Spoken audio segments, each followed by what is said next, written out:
Sometimes you forget your Wi-Fi password or it is entered by some other person and you want to know it, then it is quite useful trick for you.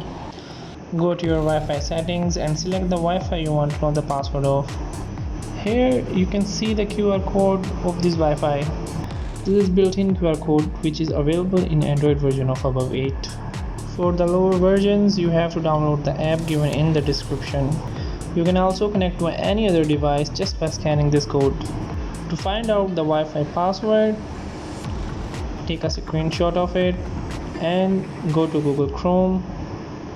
Type WebQR and open the first website. Upload the screenshot here to translate the QR code, and here you can see the password of your Wi-Fi.